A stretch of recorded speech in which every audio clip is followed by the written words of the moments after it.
It's not the picture I used for you in the stream. I do have a picture. I've got your Facebook Okay, that's profile fine. picture taking the place of your video. That's okay.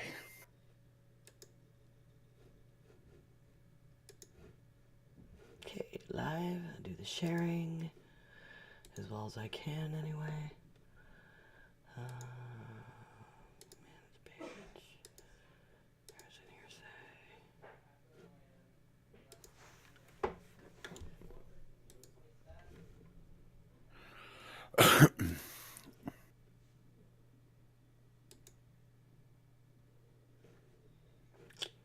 You gonna share to Twitter, or did it automatically? I'm about to check that. Hold on one second.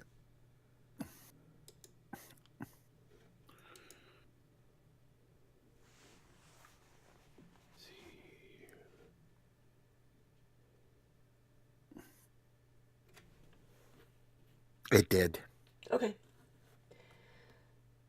So, yeah. All right. So I'm ready. You ready? I am ready. Okay. Actually, let's look at our levels quick. Test one. Test one. Test one. Test one. Test. Okay. My mic a little closer. I need a new mic stand. This one kind of sucks. All right. I think. Nope. Damn it. Urgh. Hello. Okay. That should be better. Just trying to get us somewhat even. Okay. All right. So, you're ready to start? Yep. All right. You're up first.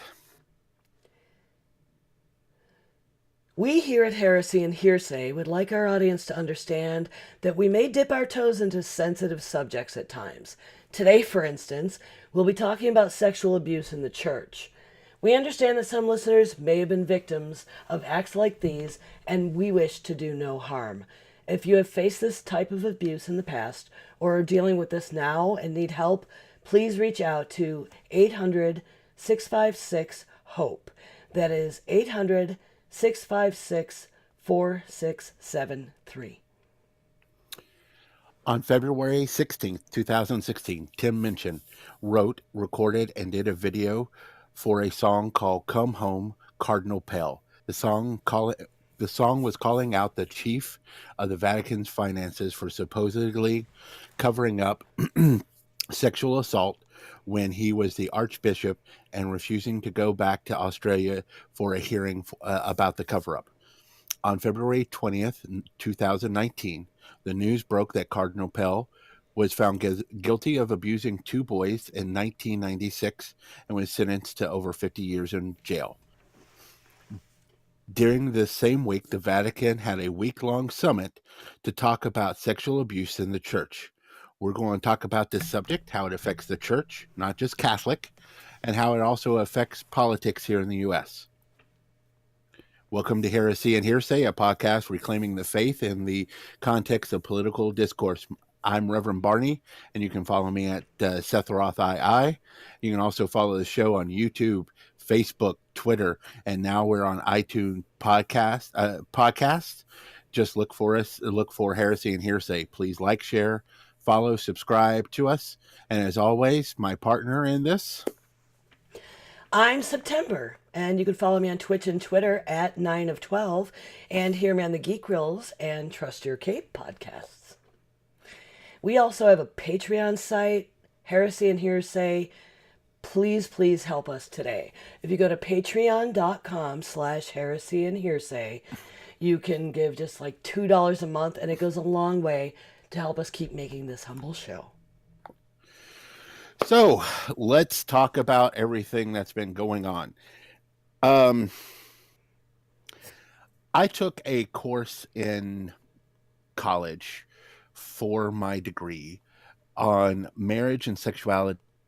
And they were very adamant about no sex before marriage, about no contraceptives, about about homosexuality. If you're gay, that that's fine. We believe that that is not a choice. That is, it's a choice. It's not a choice. It's how you're born. But because you can't produce children, we feel that you just should be celibate your entire life. They didn't, however, discuss the moralities of the problems that were going on with the church. And it was a topic that, even in my Catholic morality classes, were something that was avoided at most costs because it's a very sensitive subject. I want to say this in advance, that we're going to be discussing some of these cases, but not all of them, because there are so many of these cases out there. This is not to diminish those other cases, and this is not to, make, and we're not going to make light of these cases. There will be probably some levity brought in, mostly because this is a heavy topic, and I'll do my best not to let this get so dour that people are driving off the road or whatever while listening to this podcast, because it can be quite heavy. But this is a heavy subject, and so these type of subjects has always meant something to me, even when I was younger. um, I wrote a paper in high school about sexual assault, and it's because I feel murder is something you do to someone and it takes their life, but their pain ends. While as sexual assault is something that can haunt someone for the rest of their lives. You're taking more than just their life. You're taking a part of them that may never be completely fixed or found again. In some cases, innocence, like in these cases with the Vatican, with what's going on with the Vatican, and the fact that this is not the first go around that we've had with this subject. Um, for those who are older, you can remember back in the late 90s, early 2000s, this broke really big starting out in Boston. There was a movie called Spotlight about it, in fact, about them going after the Catholic Church because of the rampant, and it's not that there was a huge amount of priests that were doing it. It was that there were a set amount of priests, but instead of the Catholic Church dealing with that, they would cover up, they would move these pastors and these priests to other sections of the diocese, or out of the diocese into someone else's diocese, and they would continue on because they were serial abusers. And it's one of those. And so when that broke, and all of the money, the hush money that was paid by the Catholic Church, I mean, it was astronomical. It was just like a moment. And we're having it again because the Catholic Church seemingly didn't learn their lesson. And they keep trying to hide it instead of bringing it out in the open. And one of the things that Pope Francis said is, like, we're not going to do this anymore. We can't do this anymore. Problem is that there is some knowledge, or there are some hints and allegations that Pope Francis knew about some of these cases and didn't do anything about them either. So this is where we're at right now. We're at a kind of a crossroads, because the Catholic Church initially lost quite a bit of trust, and then Pope Francis came along, and Pope Francis was like this rock star of a pope, because he was a little bit more modern, a little bit more lenient to certain things.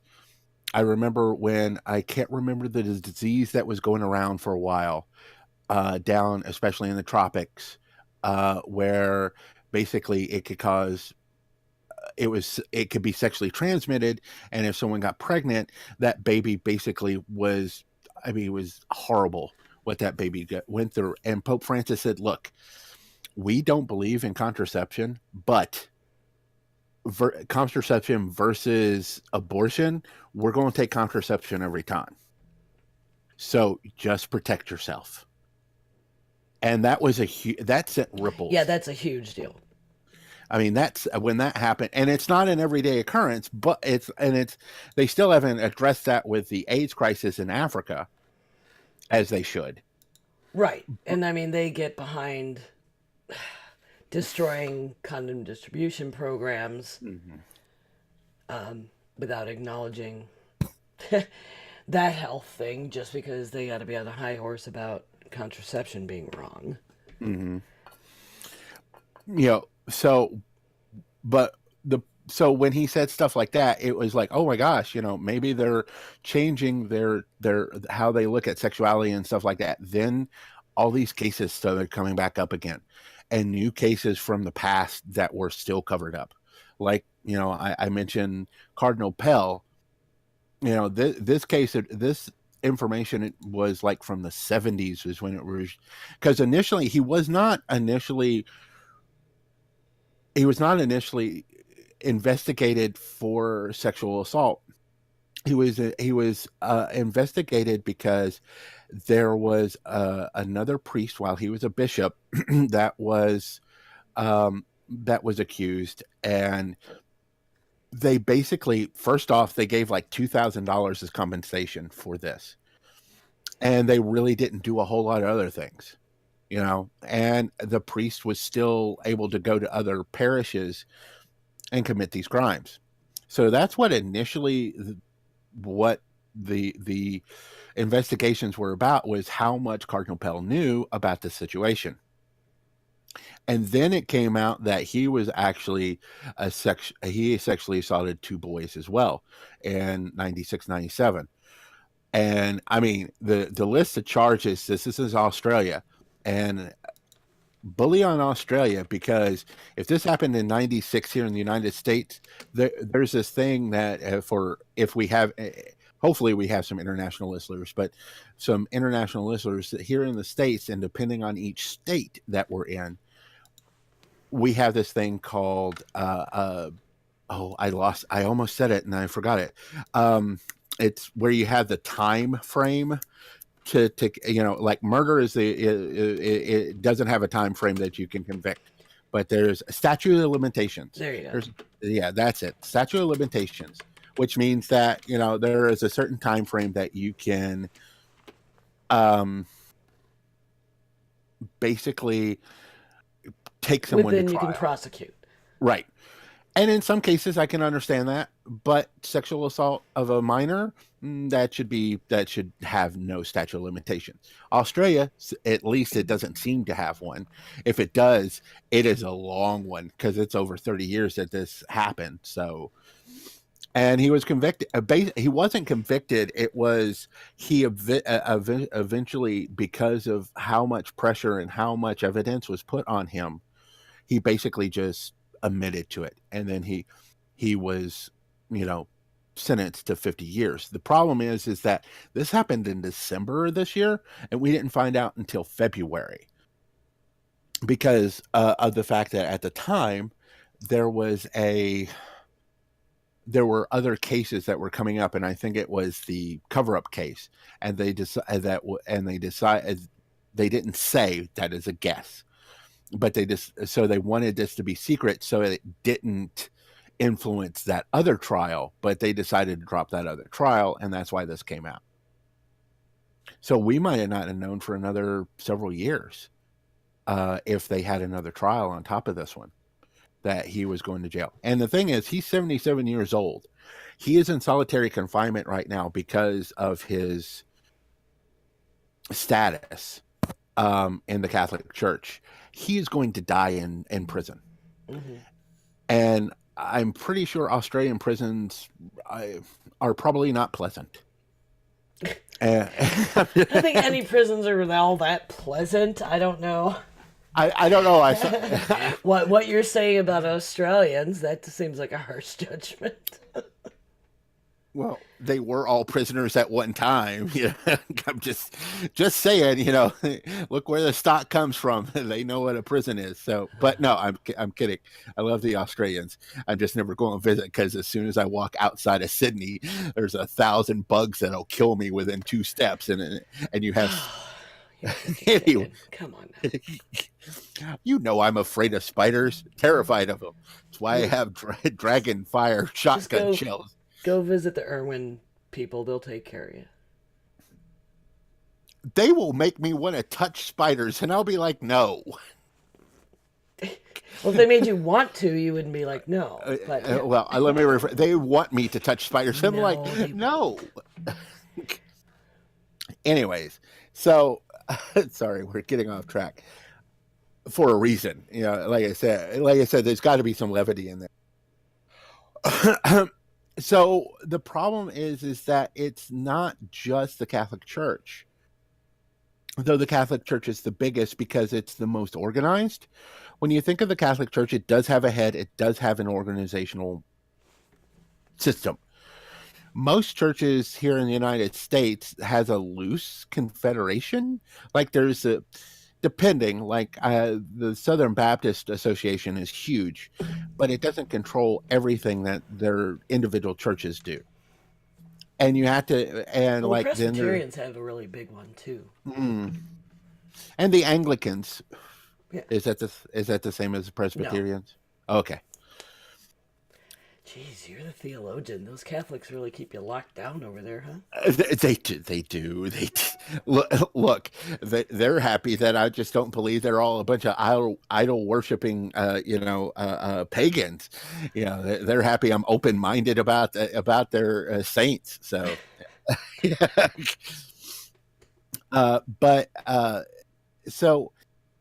but there has been there has been cover ups and stuff like that. The number that I gave, the number that September read at the top of the thing, that's for rain. And if you've seen any of the broadcasts where you see my pretty face, you'll know that I wear a rain bracelet everywhere I go. And I've been supporting rain for the full 25 years almost.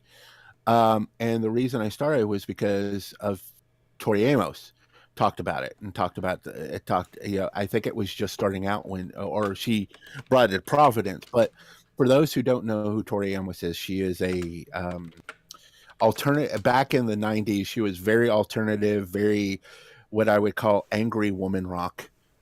And she's mellowed over the years, which is fine. But she's still very much a part of this group.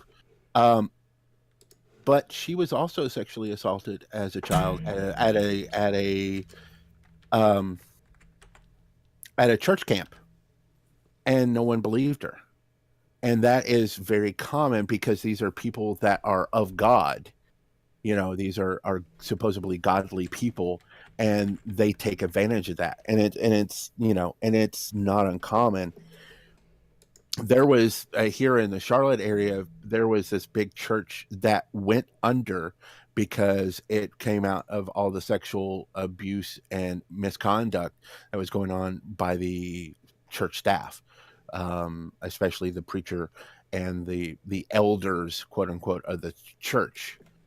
And it sank that. I mean, that church dissolved, and this guy was like a big deal. He was one of the reasons that Charlotte lost art funding for a while, if it's the same person. So forgive me if it's not. So, let me preface that, but I believe it's the same situation. Because some of this I'm kind of trying to remember on the fly. But it's also if you look at a certain political party and how they view sexuality and how they view sexual rights and sexual assault,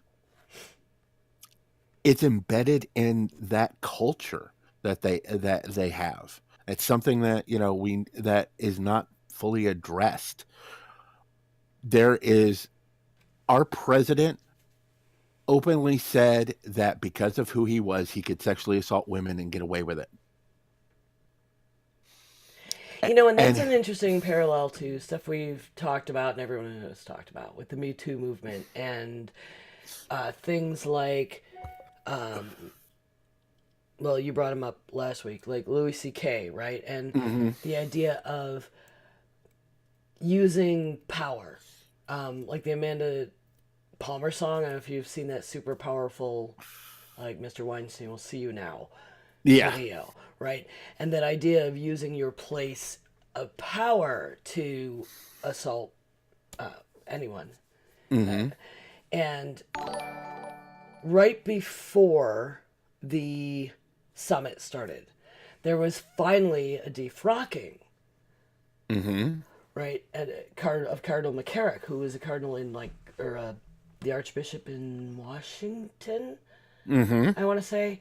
And it was really interesting, like in the case and in talking about it, the statements that the Vatican made in defrocking him, they actually mentioned him specifically using his position of power to enact these abuses. Mhm. And this wasn't even just children. He was harassing seminarians. He was. Is this the same guy? I know one of these pontiffs was. This is so gross. Soliciting sex in confession. Wow. So like right, so you're like the forgiveness episode, like the was he giving penance as suck my dick? I mean, holy crap! A terrifying, strange abuse of power. But I That like is, that they mentioned the Vatican in the case. Like, okay, instead of just letting him off with, well, it's good you came forward and you finally had a change of heart and blah blah blah. But they mentioned, like in the charges against him specifically, that he abused that power. mhm. And I thought that was just a very enlightened approach to it for a change. I think our current pope is he's really good at that sort of thing, that sort of contrition, even when he can't change all the Vatican's policies. And here's the thing: it says here that I'm looking over the article that you posted, and we'll be posting links to the articles in the system here, in our notes. Hmm. Um, but it says here he probably won't face prosecution because the allegations were made public to relate to crimes that were beyond the statutes of limitation in the U.S. Judiciaries where it's said to have occurred. Yeah, So he's 88. I understand. but Eventually, he's going to die. defrocking is something that they have avoided the hell out of Mm, through decades of this shit coming out, like all that moving them around, and even when they take away their parish or whatever, they don't actually move to defrocking, which is ridiculous, honestly. yeah, no, and defrocking is the only thing for those who are not Catholic. The only thing that would be worse than a defrocking would be a excommunication. Right. My question is, excommunication basically in the Catholic terms means that you can say that you've been forgiven. You are never forgiven. It is a one-way ticket to hell. They don't do that anymore because back in the Middle Ages, it was thrown around so much to scare people, but Right. they tend to be more of the Matthew 7 don't judge kind of thing. But that I is mean, I still, consider myself excommunicated. Like, no one you ever said it to me, but I was actually asked to leave. you can leave the church and still not be excommunicated. Yeah, but I took it that way. I think it was perfectly justified. Please leave. Quit Yeah. confirmation class and leave so that you won't be a bad influence on others. Okay, sir, I'm out. Like, forever. Because that's fucked Oh up. yeah. Yeah, and we've had that discussion over here before, where I feel that that church was just lost its mind because you were doing what they. yes, was it, premarital? Sure, that's a cardinal. It's a mortal. It's a sin.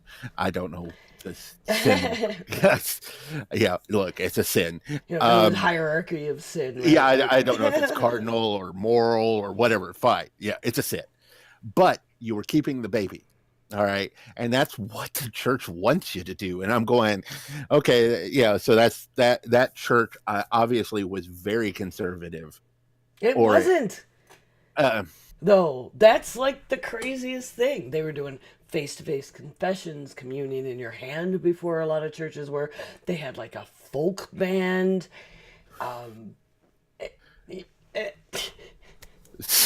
It was St. yeah. Bridget's.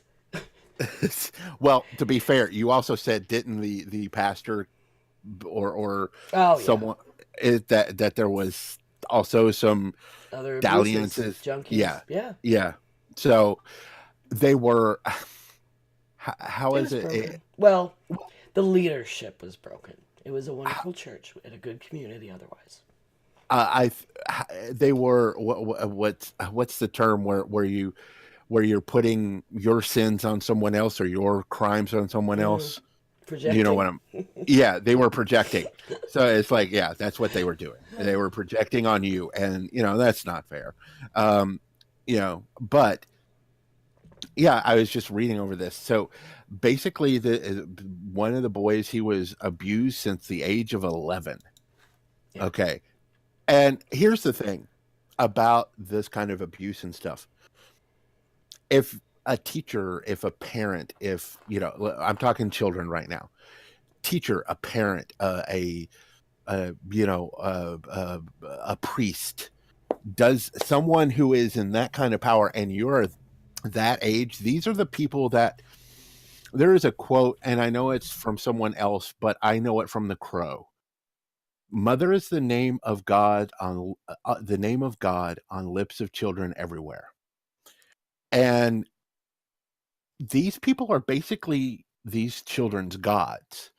It's like a friend of mine posted on her Facebook. She was saying that she thought it was so cute that her oldest boy thought that her teachers lived at the school.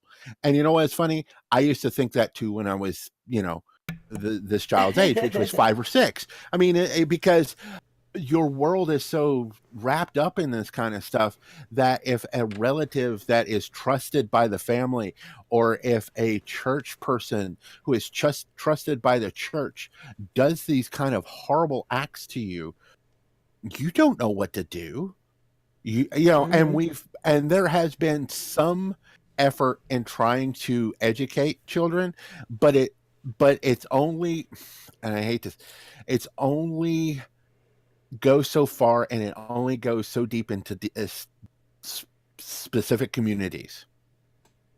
Okay, communities that are more open, not just to sexuality, but to understanding of everything. Whereas rural communities that are very insular, very closed off, something like that, they're not going to teach that kind of thing, because they would rather put it under the rug. They would rather bury it under the rug.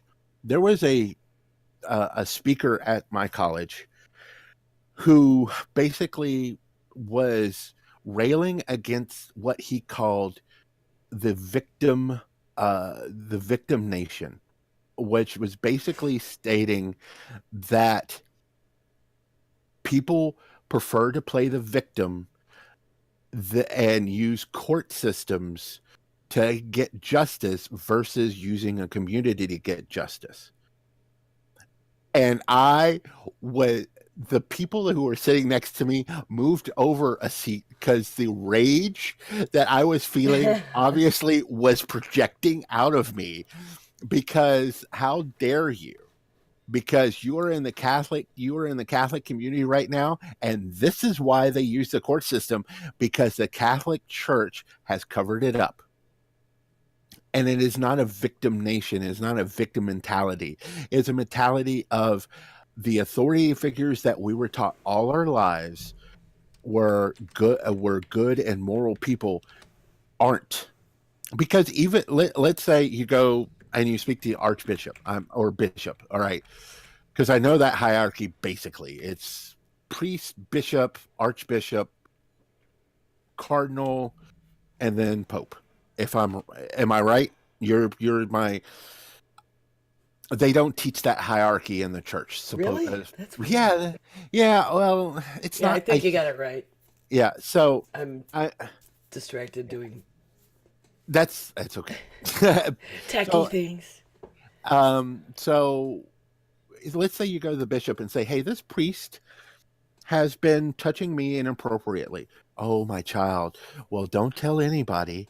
Here's $2,000, and that priest goes to another parish. You know, that's that. Huh?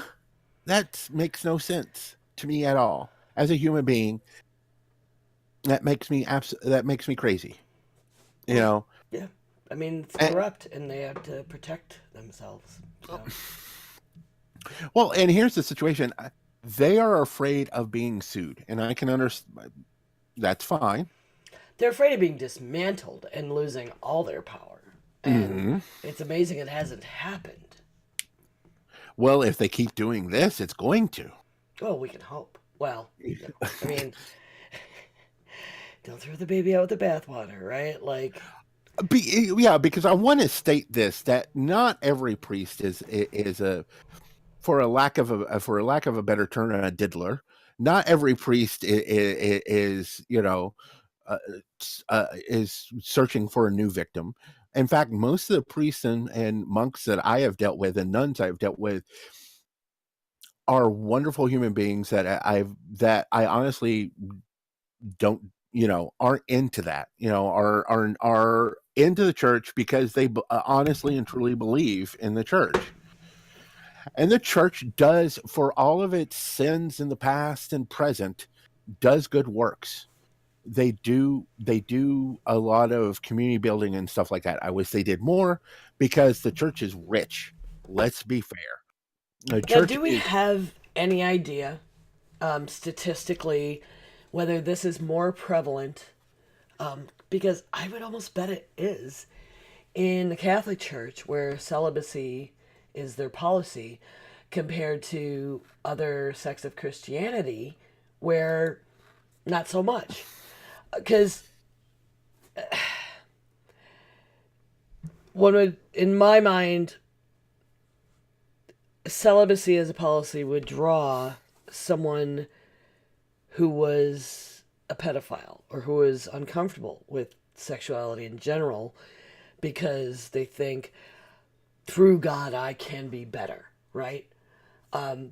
And try to substitute some kind of Mm, morality that they have been unable to impose upon themselves.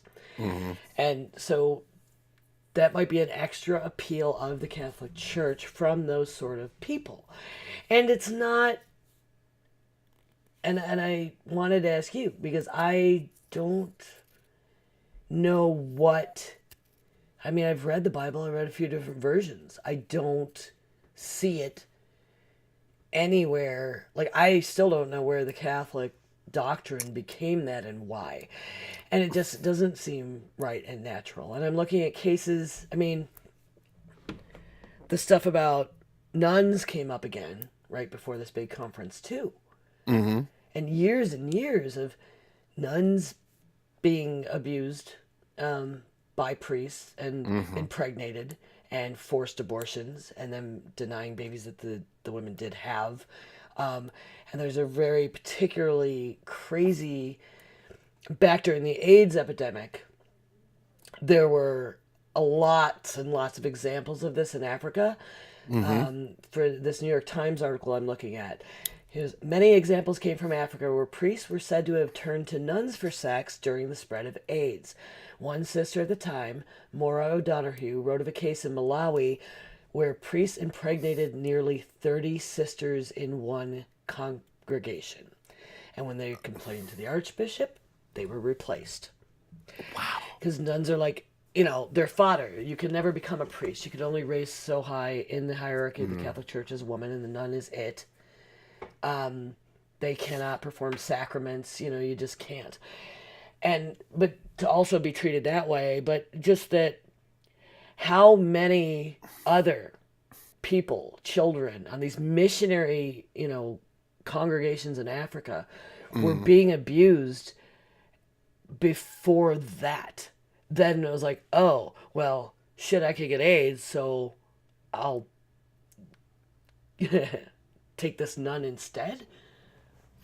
Ew. Yeah, yeah.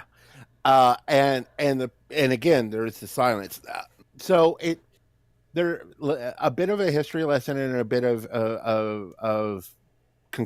con, you know the term, a bit of biblical statement. So the history lesson goes that priests weren't always celibate. Right. I do know Okay. that.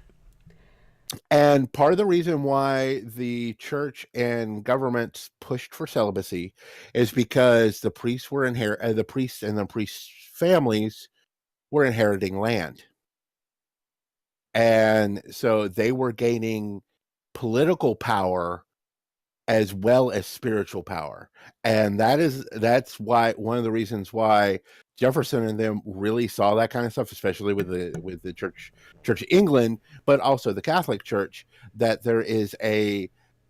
there's not a delineation where there wasn't a delineation. If you have that much power where you can damn someone to hell, and then you can also write the laws to force them to do things you want them to do, because you have land and back then land meant you had. Okay, so but that's like an original definition of celibacy where it referred to not getting married. That's a Correct. sex. Okay. Right. So as far as how the Catholic Church backed it up, it was basically not it was basically Paul and Peter. Neither one of both of them were celibate. Neither one of them had families. Paul talked about it quite often in his letters about how he feels that you should be celibate, but if you can't, get married. You know, but if you're a man of God, you really should try to be celibate.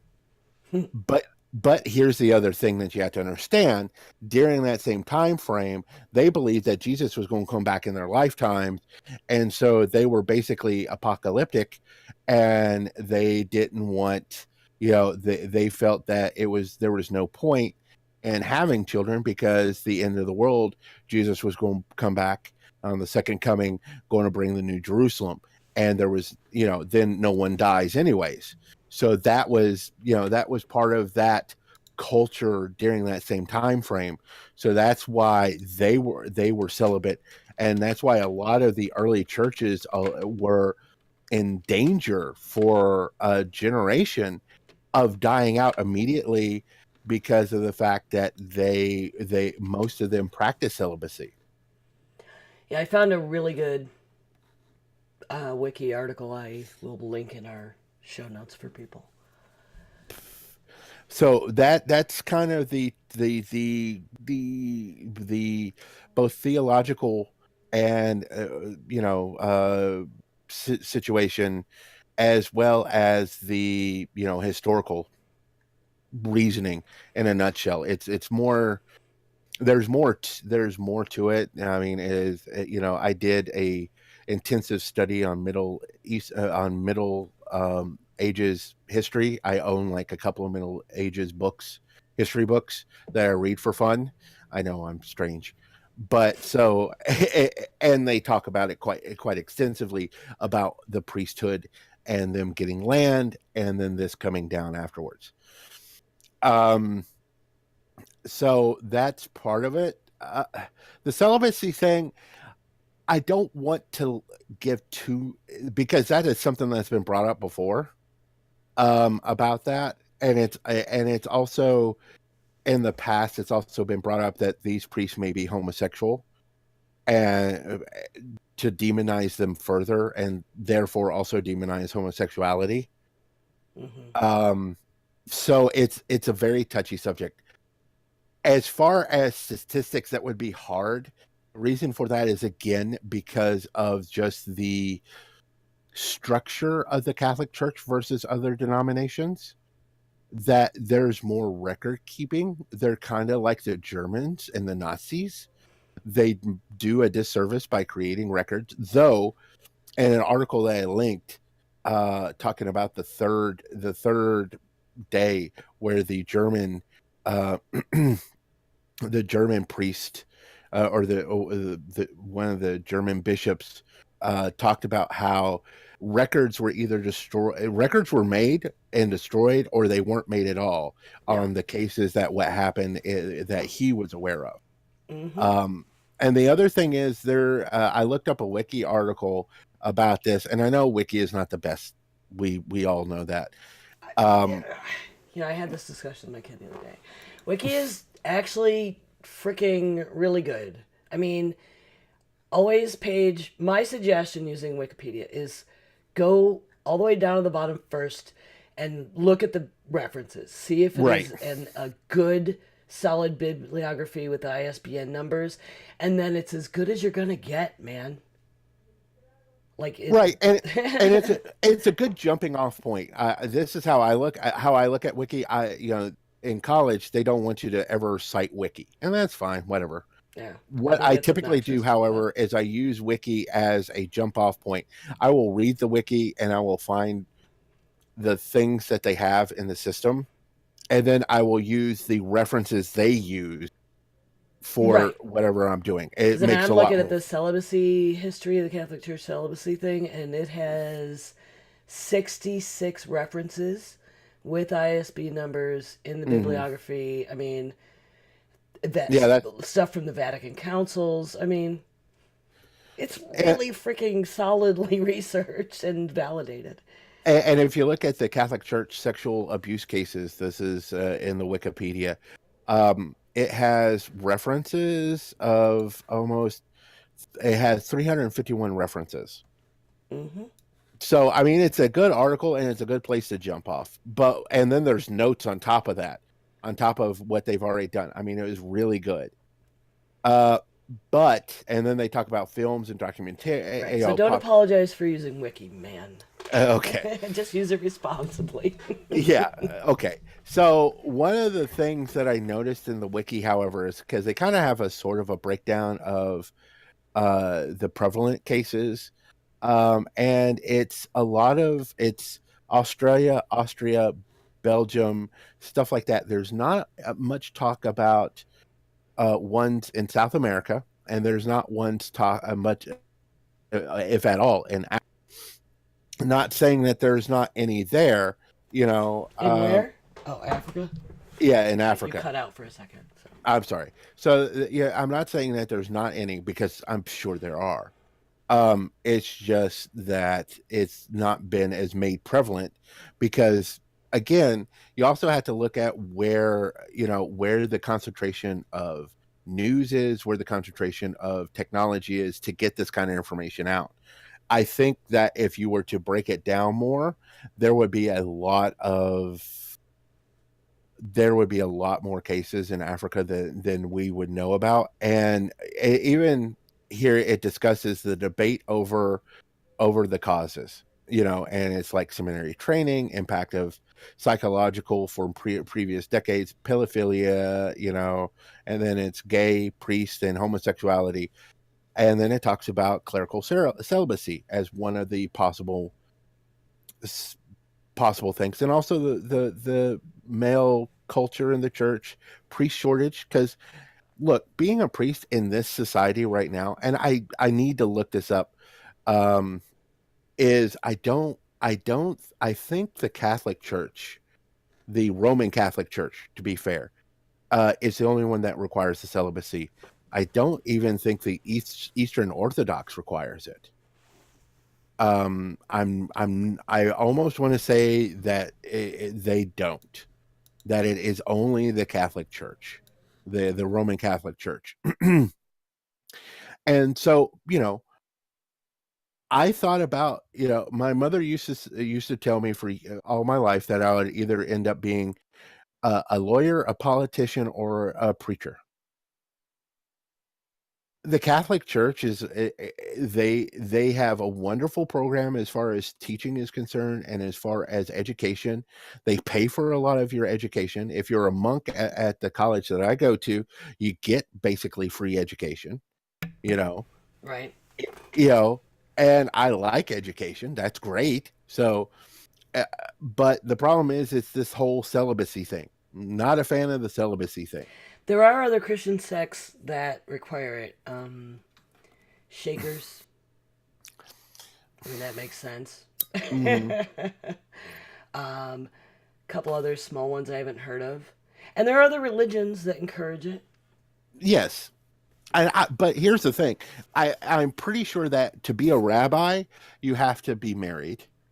And I think to be a mullah or a leader of the Islamic church. Well, in the early Christian Hmm. church, you had to be married for a while, Mm-hmm. which is weird. But like Hinduism, Balkans, they encourage that too.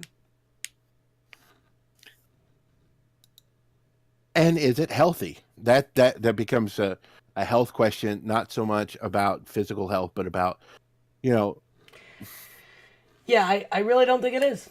I don't believe it is. I mean, it's human. It's nature. And I mean, if you're going to get religious about it, why in the world? I mean, I'm talking about free will. mhm.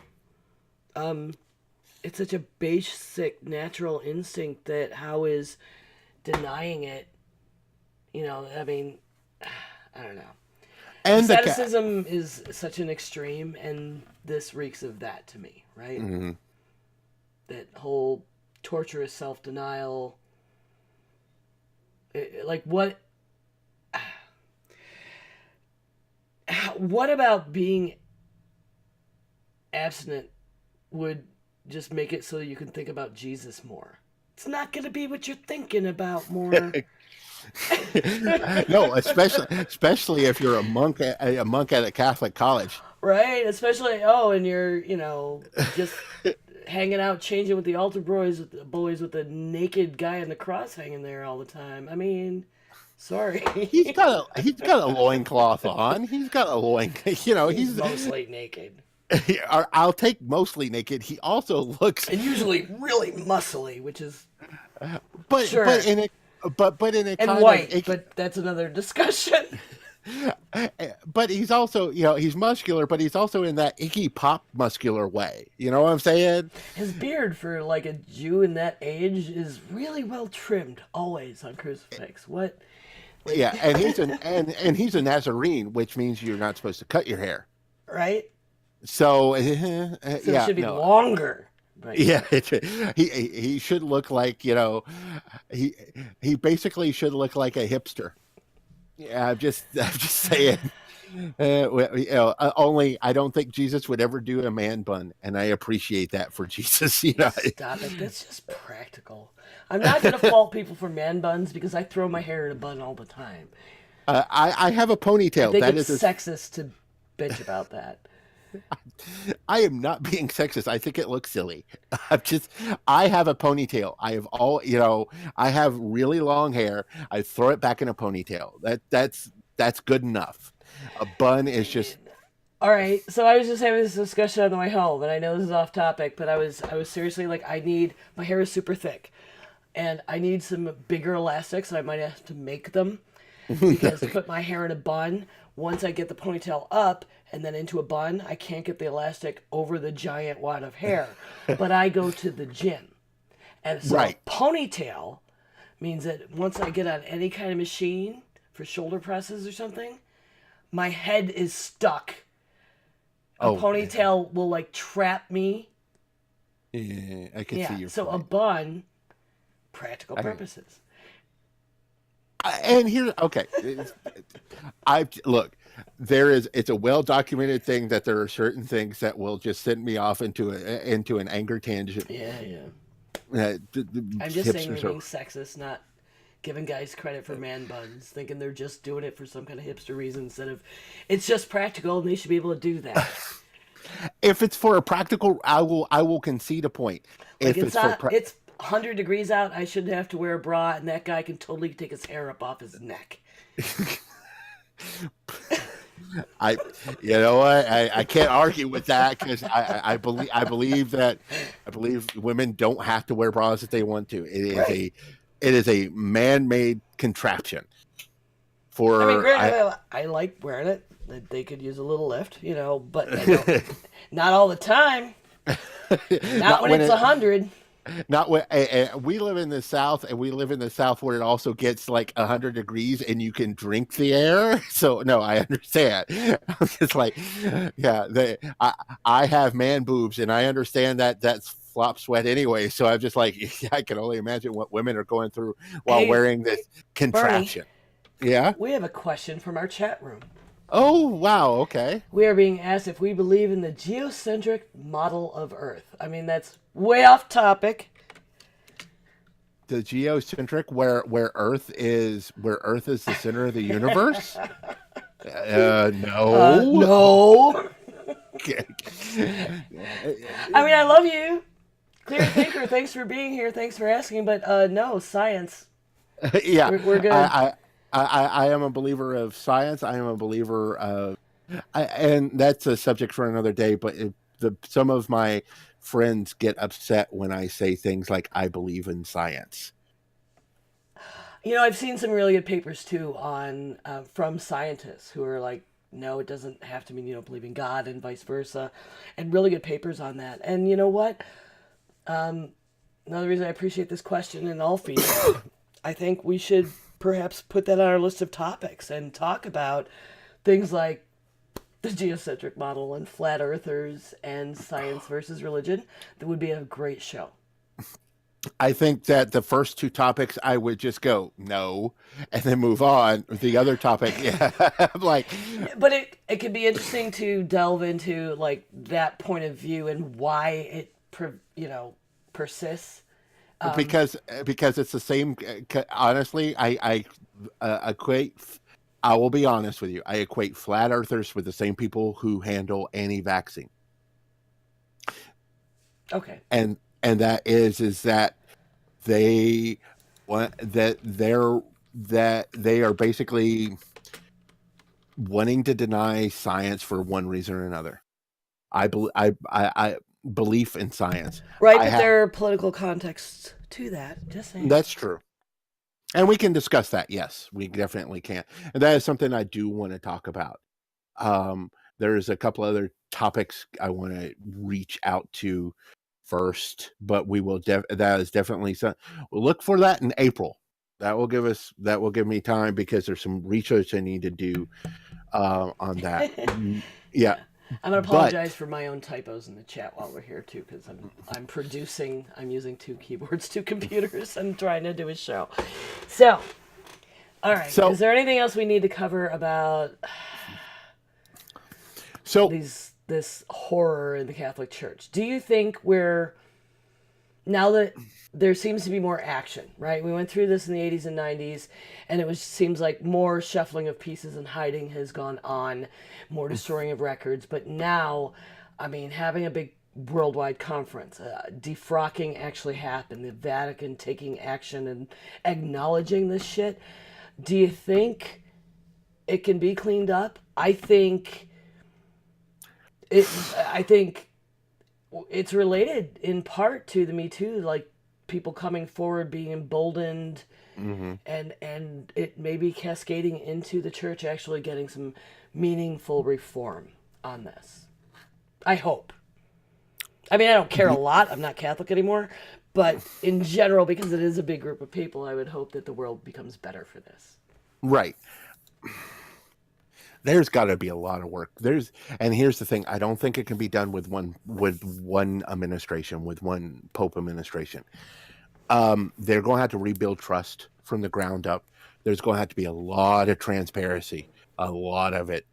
They're going to have to look at their structure as a whole. They're going to have to look at how they deal with women and their role in the church. They're going to have to look how they deal with celibacy, because I do think there is a small. I don't want to put a whole lot of eggs into that basket, because that opens a can of worms that is very scary. Not be so much for the celibacy part, but because then it opens up the homosexuality, all that kind of stuff. And for years, and then even still now, there's a lot of people that believe that if you're gay, you're also a pedophile, and that is so not true. or that if the pedophile is mostly messing with boys, that it is because he's gay, and that is not 9 times out of 10 is not the case. So that is they do need to open up about that. They need to look at that celibacy thing, because I honestly think it needs to change. Because one of the things they talk about is a priest shortage. And if you're a priest, if you're considering being a priest, or you could go to the Anglican church or the Lutheran church or another church that is in, I know the Lutheran church is back in the fold for they're no longer separated from the church, the Catholic church. And I think the Presbyterians are in the same boat. You could become a Lutheran preacher, still be in that Catholic feel, but also be able to get married, and also be able to have a relationship with someone. They're going to have to talk about birth control. With this topic, it just branches off and it cascades. And honestly, for this to work, the Catholic Church is going to have a fundamental change of how they view sexuality as a whole, not just the abuse, but sexuality as a whole. And if they don't do that, then we're just 20 more years, we'll probably have the same problems again, because they'll still try to cover it up, because and I'm not saying that, in 20 years, they'll be able to make these changes, because they're not. But if they're making those steps, I see that those steps would at that point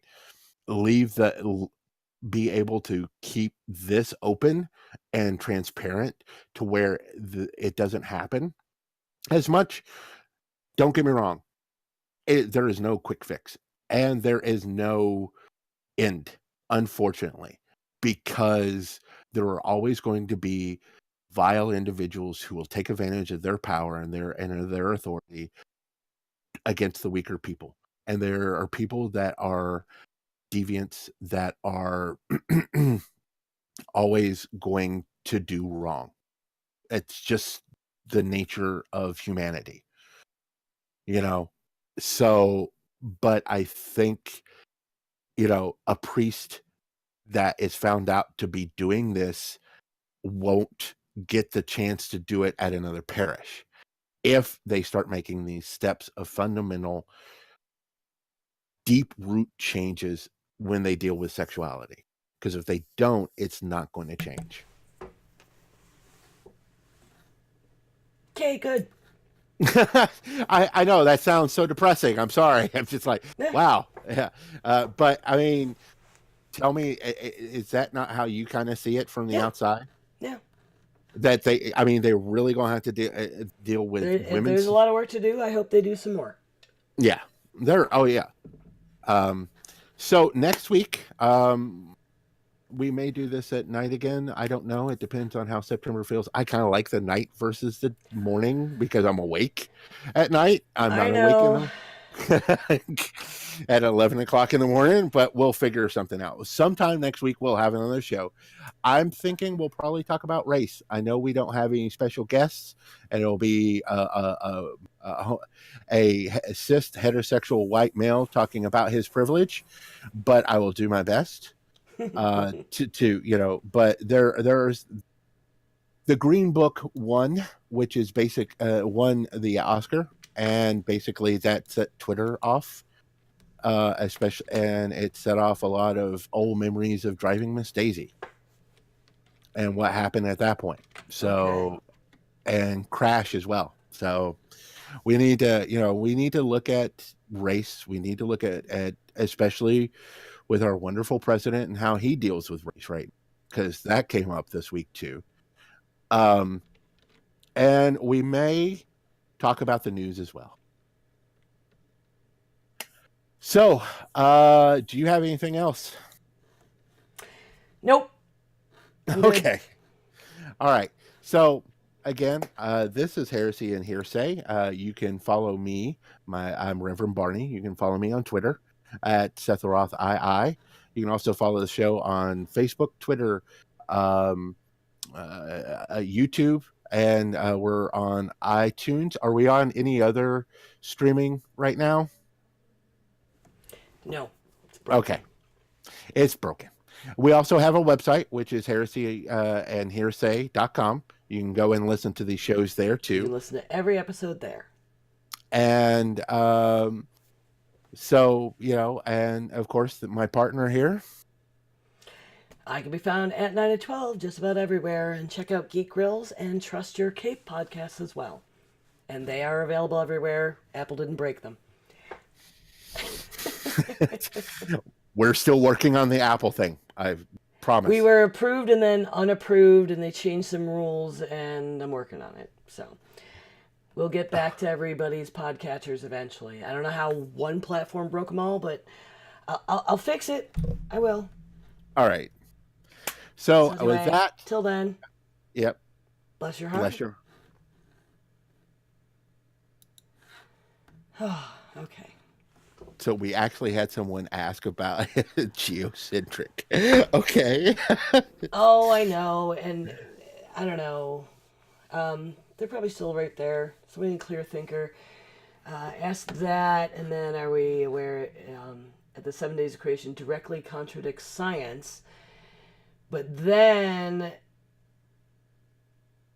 goes into science saying the sun was the first thing created in our universe. The Bible tells us God created, and like science doesn't tell us sun was the greatest thing. Like the whole Big Bang, like lots of things were created first, but whatever. Right. But then the Bible tells us God created grasses, herbs, and trees before He created the sun and moon. I mean, let there be light was first. Well, depends on which version. There's like contradicting versions of creation in Genesis itself, but regardless, then went into no, it's not a metaphor. And I was like, listen, we're not Bible literal, it's okay. And they're like, wrong. And then quoting 2 Peter at me saying like that says it's not open to interpretation. So kind of going back and forth between trying to argue about like, hey, are we smart enough to believe in science? And then like, hey, do you know science is wrong and the Bible's correct? So I think maybe just a little trolly. Oh, just a little. But that's okay. That happens. It's better trolls than I get on other shows. Oh, I can only imagine what you get on Grills. on Grills. Yeah. What's been? You haven't been on Grills the past 2 weeks. What's going on? Stuff, things. I'm sorry. It's okay. I mean, I've got. Well, first of all, I'm gonna raid our show into drunk kids gaming. Because why not? I don't have permission. Oh, because I'm in the wrong account. Oh, I'm like doing 2 computers at the same time. Raid drunk kids gaming. Another Diamond Club show. Awesome. So, and then I'm going to take us off the air. Goodbye, special guest, and thank you for the show idea.